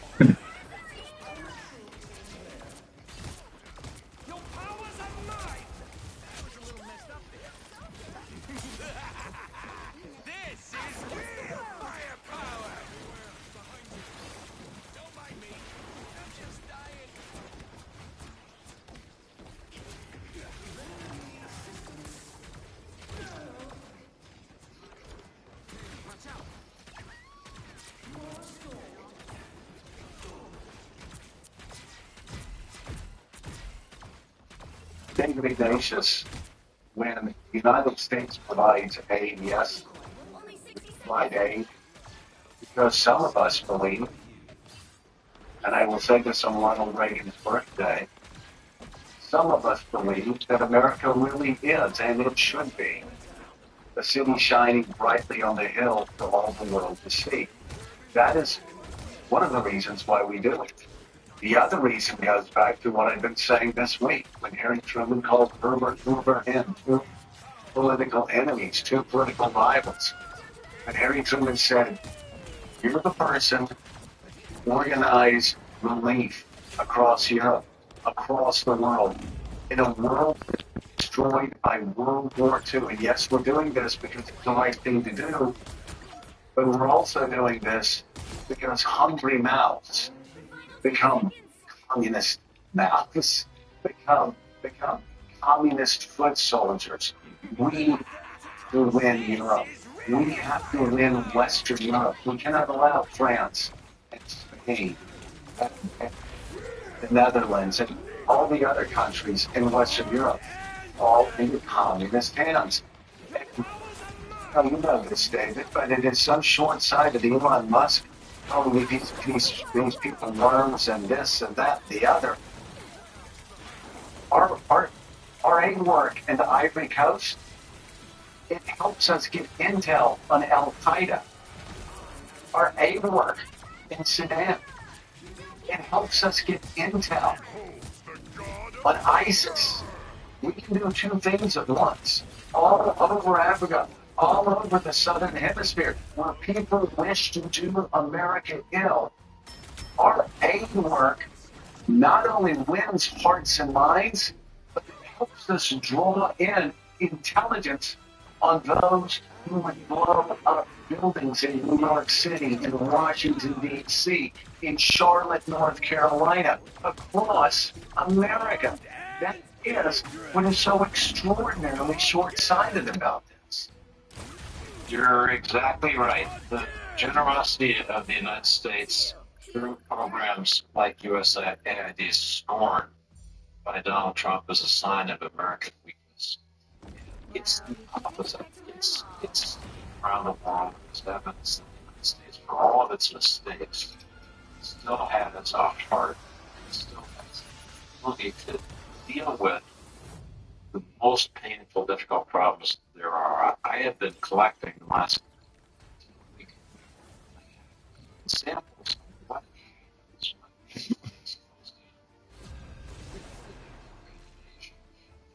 what doctors funded by USAID suddenly have no place to go.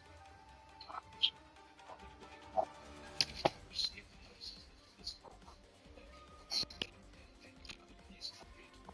You'll need a top-notch team to win this one. Now somebody else is going to come in and take up this space that the United States USAID our budget. Somebody else will come in and call it soft power, but it's power. So that's probably what it is. I just don't think Elon Musk or anybody in this administration has thought about how quickly power the United States that so long to build up that begin to unravel. Yeah, raising the question of why Elon Musk, an elected billionaire from South Africa, is making these decisions. He's calling USAID a criminal organization that needs to die. We should remind our viewers that this really were about efficiency. He wouldn't be going after USAID. A $40 billion annual budget for USAID represents 10% budget.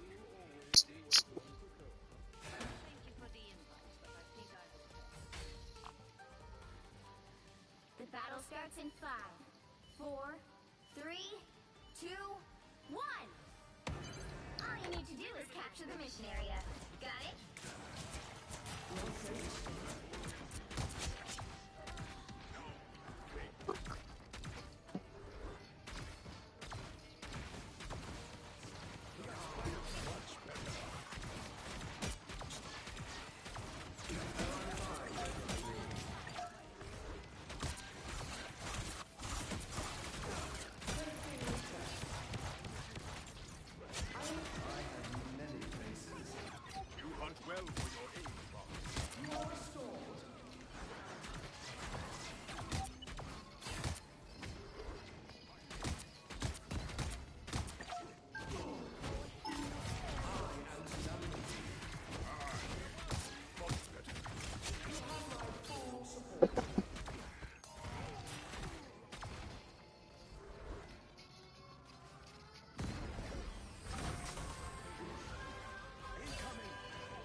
Help get that vehicle to its destination.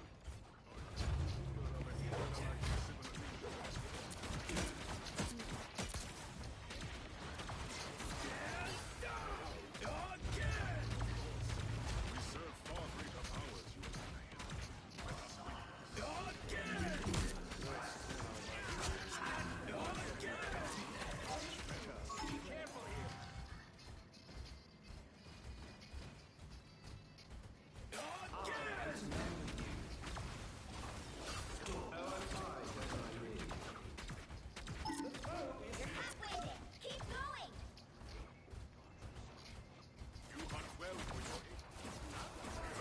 Almost there. Don't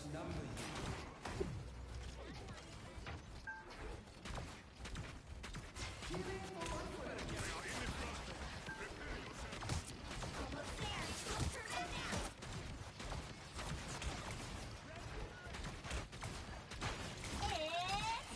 It's spider time!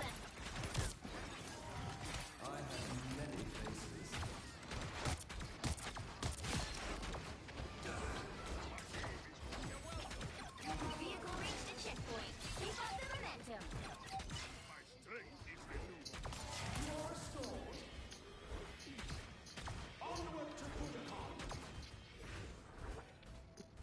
Ooh, there's Start Fujikawa. Sorry, no time to stop it. No, you can't even beat me. Hey, Dee, enjoy the amplifier.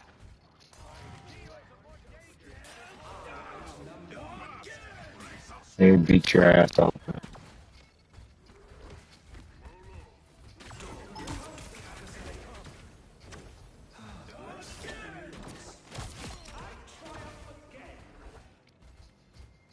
You smart can get back up with me. Don't let anything stand in your way.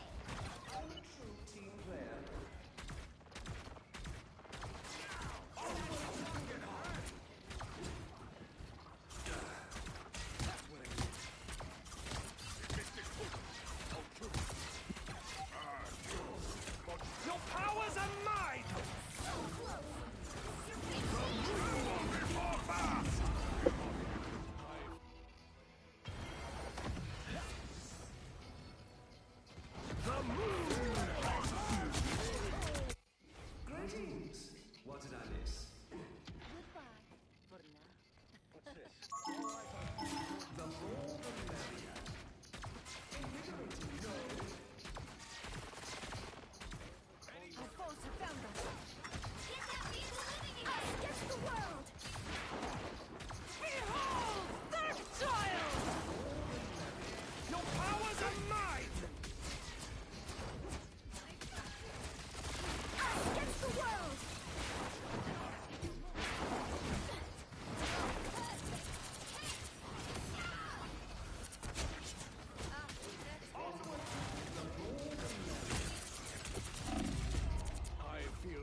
The right heroes could make all the difference.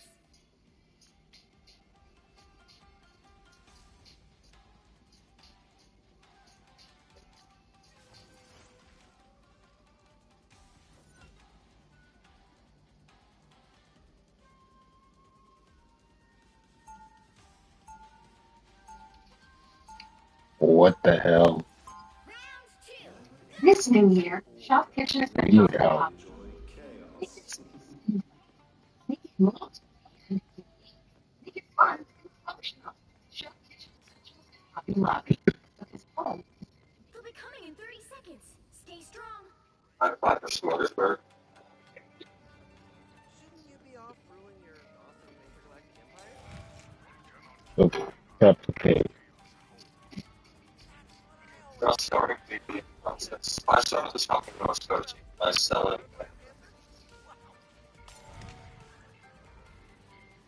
The battle Think starts people think this, yeah, we're sort of this. I would already started playing with all the Commander by the spell. It's a great product. Marked it very, very well. And it's fun to trip. I started got a lot of orders for money. Lots of stuff this It was fun.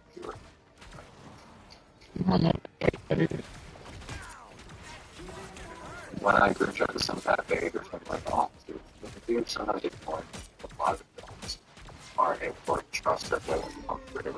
They might have tried to take a chance on me. Banana bread, just figured you can't something that people come in for. I've always appreciated like a lot of hard work, and I just needed Jack. I did that.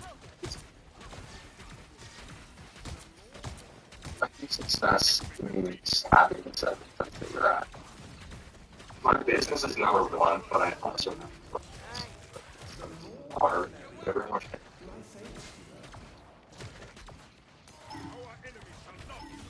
But I'm just not saying awesome. Civilization 7 has just released, and there's quite a bit under the hood that is still left to be explored.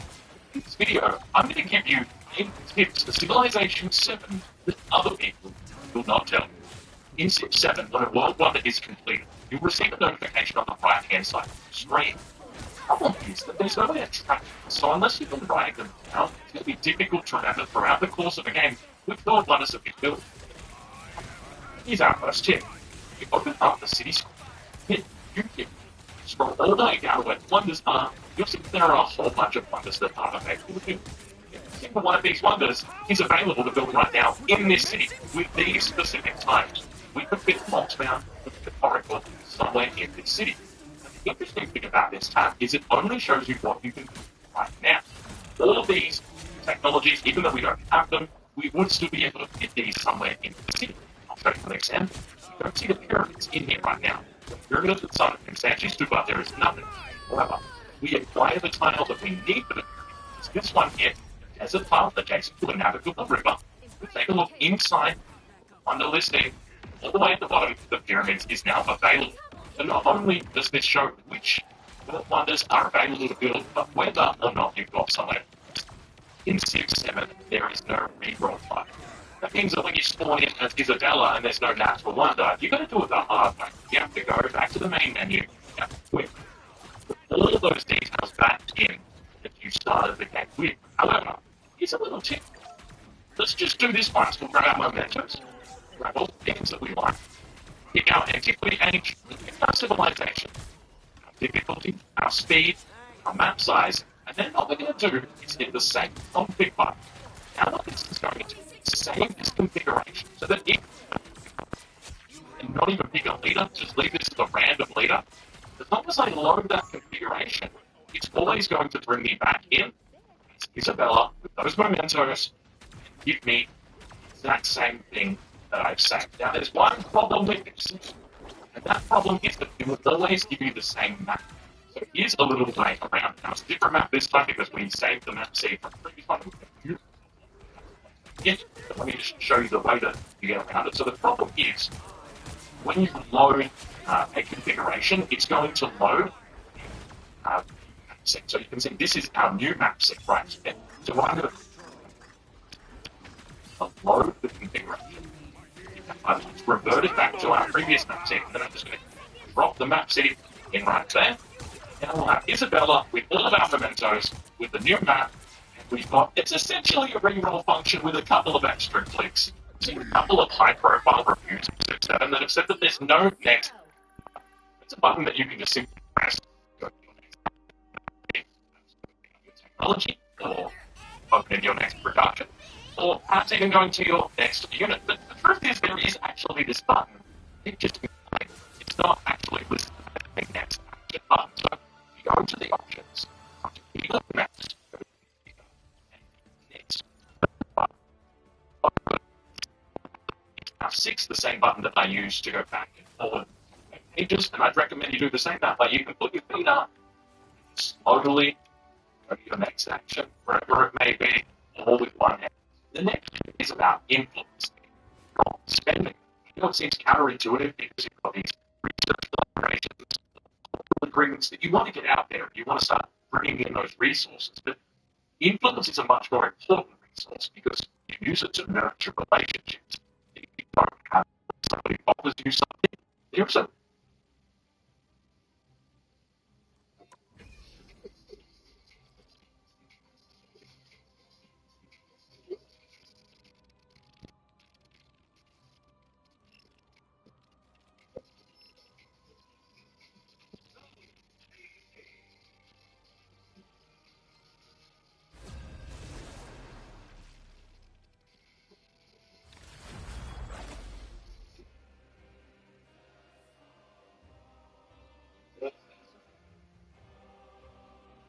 You'll need a It top-notch just came keyboard out in this one. my first grandfather.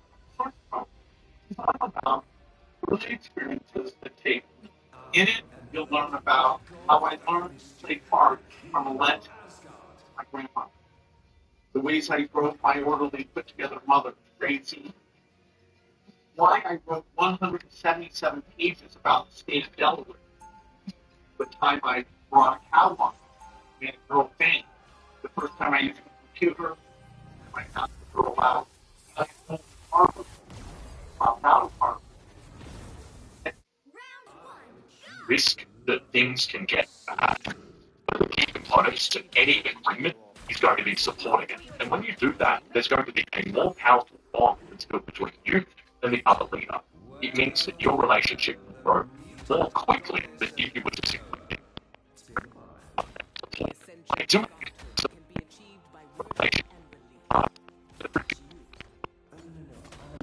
if you want to go to war, absolutely fine. I'd like to be the one. In 5, 4, 3, 2,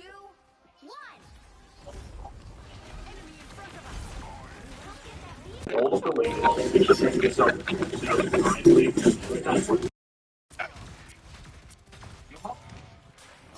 how many are limited to how many. So the I put forward is that you avoid sending out your own agreements until you're confident you've got enough influence in the thing so that if you're offered anything, you're going to be able to.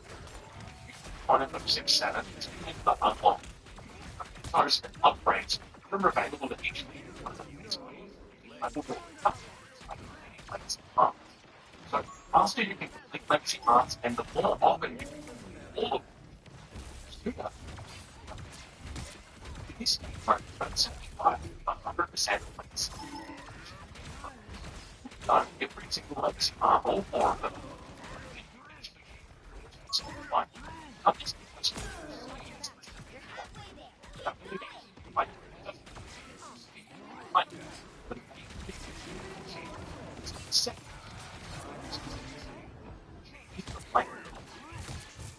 time you progress towards a legacy art, it is going to push you.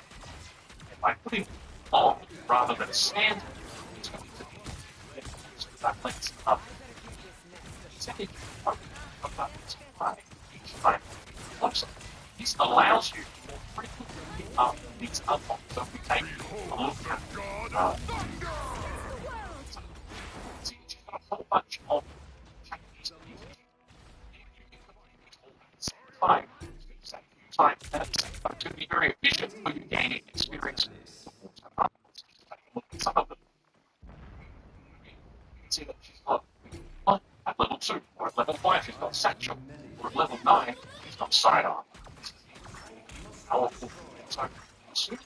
unlock it, the sooner you can take battle. Of course, this applies to absolutely any leader, and it's exactly how I got Isabella at level 5. Level 9, though, because there is something.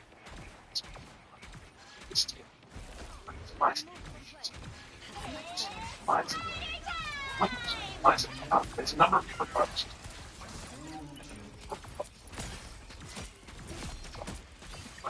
Larger bonus, citizens that aren't it's confusing to that bonus. So we'll use migrants to simulate both of the town.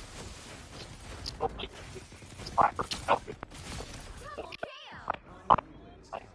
Very big. So we're going from to the Caroline, and then to the top. Might grow down towards these pearls as well, because they give us a previous bonus. We might take the ties as well. So if we use the moon,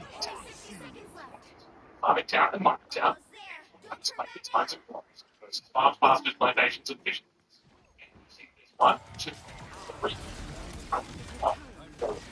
4, 1, 2, 3. It's fine.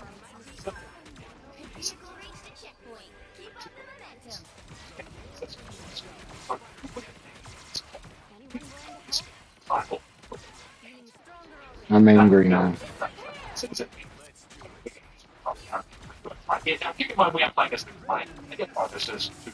So you'll see some crazy built in here that specific. So, civilization. Playing it. The point is specifically about kicking the citizen out. That citizen now has to relocate.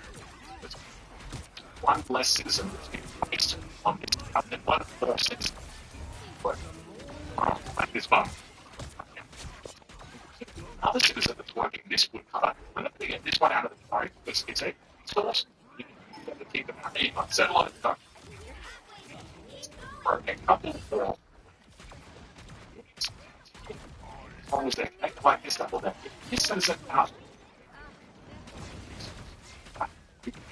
1, 2, 3, 4, 5 citizens. 3 and 4 that's going to be on 5. It's typically building more settlements. Always be building more settlements. Every time you have a settlement, it's going to be increasing everything that you're doing in the game. It is only a net positive. As long as the things you got to watch out for. Number 1, you don't go above the settlement limit. Increase it, and you can go above it as long as it's for a short time, or as long as you've got a space enough to support it. The only thing to note is that it might anger some people. So you can see he's already settled a little bit too close to somebody. But when we put this down, that's just going to make that even worse. It's now up to 40.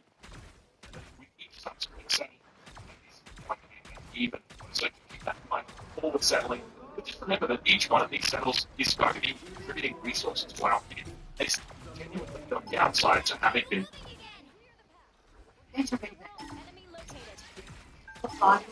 Every day. Max App doesn't expect you to have all the answers. That's why we got experts on the do. Well, answers to tasks. Not like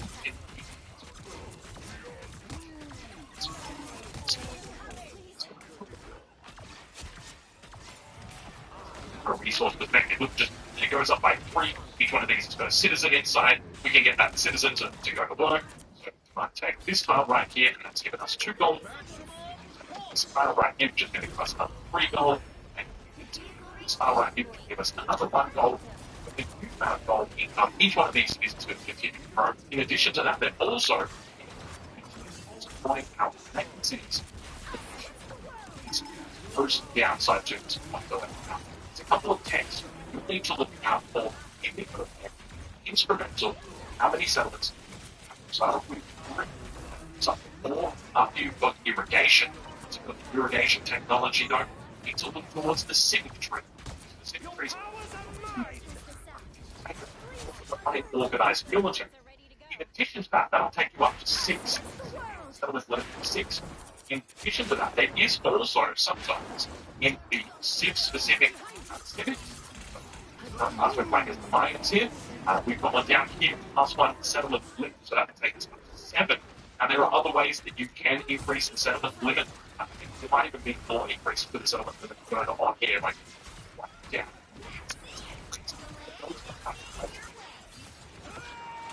On the game, and you want to make sure that at every single opportunity, those, one of the things I like to do is I like to buffer them so that if I've got irrigation tank that's about to complete, I can strike off that 4% of it is about to come out.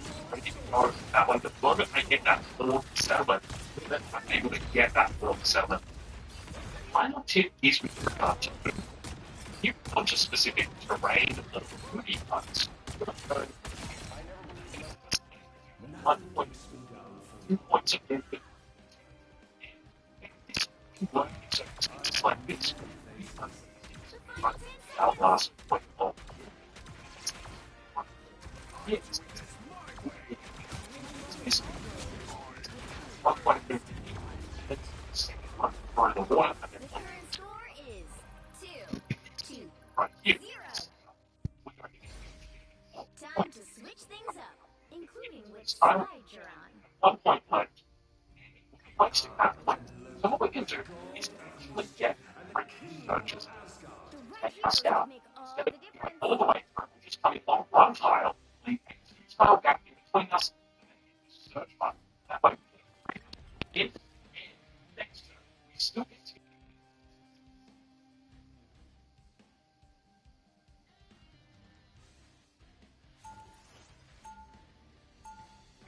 on the exact same turn. Right. Research. We know exactly where we need to go. The next turn. This has been our big tips for civilizing.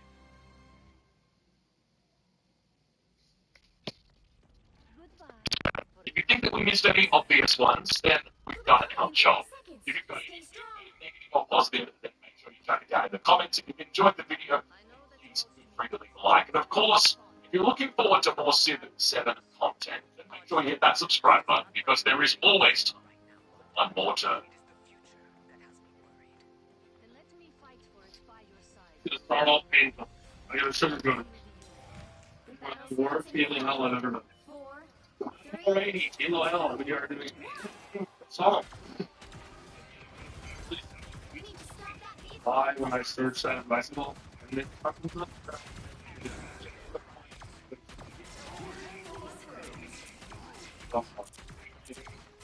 Anymore. 980.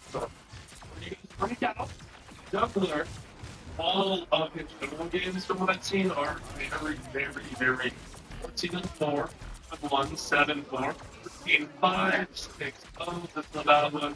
The other one, skipper, 6, 1, 81.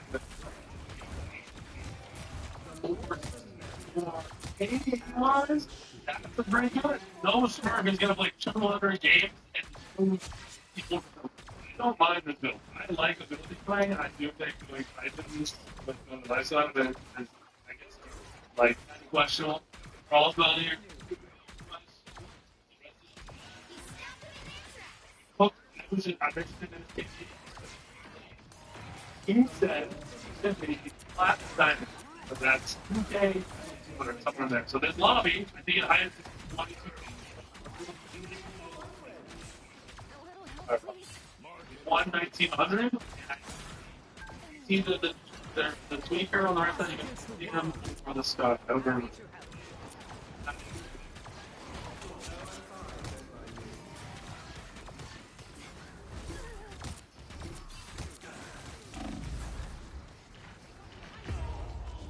Freaking because he believes higher and it's even getting.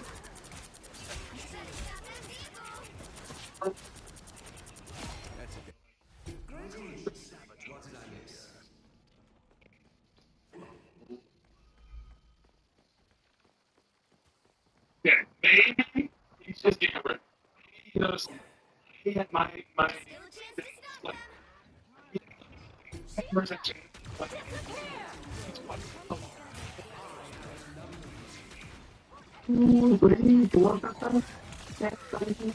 he asked us that I'm not helping people. I'm here. No, you said you're gonna see the people do L challenge. I see the name challenge come up and go on now, so I see the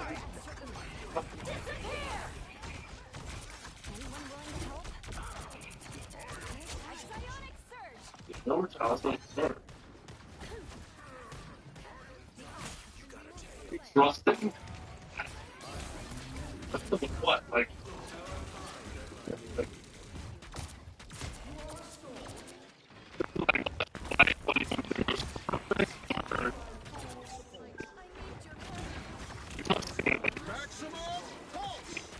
Only 60 seconds left.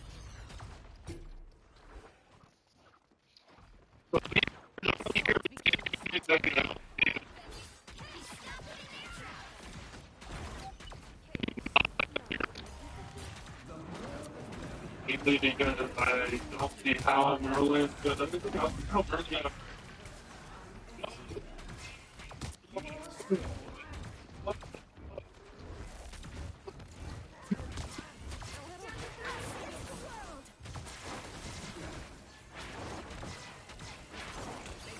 later or something.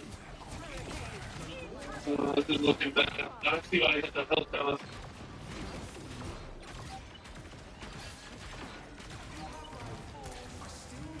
That's true.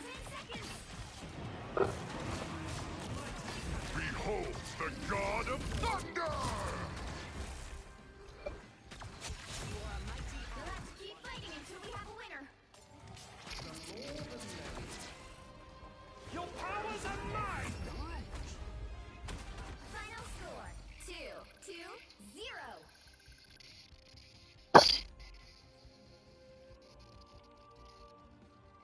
Another epic victory. Big win.